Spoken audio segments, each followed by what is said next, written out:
তরুণ কবিদের আহ্বানে আজ 21শে মার্চ আন্তর্জাতিক কবিতা দিবস উপলক্ষে বিদ্যাসাগরের মূর্তির পদতলে সমবেত হয়েছি।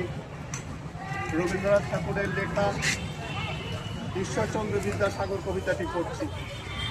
বঙ্গ সাহিত্যের রাত্রি স্তব্ধ ছিল তন্দ্রার আবেশে, অখ্যাত জড়ত্ব হারে অভিভূত কি পূর্ণ নিমিষে তব শুভ হৃদয়ে বিকিরিল প্রদীপ্ত প্রতিভা। প্রথম আশার রশ্মি নিয়ে এলো প্রত্যুষের বিভা। বঙ্গ ভারতীর ভালে পড়ালো প্রথম জয়টিকা। রুদ্ধ ভাষা আধারের খুলিলে নিবিড় জবনিকা।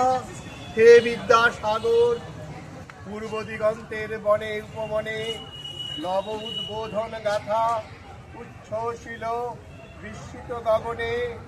যে বাণী আনিলে বহি নিষ্কলুষ, তাহা শুভ্র রুচি। সকরুণ মাহাত্মের পূর্ণ গঙ্গা স্নানে তাহা সূচি।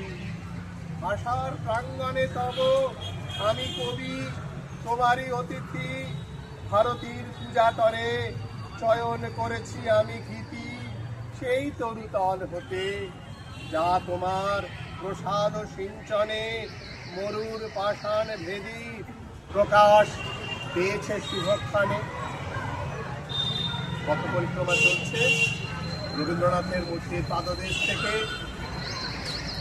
বিদ্যাসাগরের মূর্তি হয়ে আমরা বিদ্যাসাগর হলেতে এসেছি।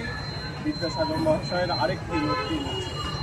এই ভবনে রবীন্দ্রনাথ এসেছিলেন এবং এই কবিতাটি তিনি লিখেছিলেন এই হলের, বিদ্যাসাগর হলের উদ্বোধন উপলক্ষে।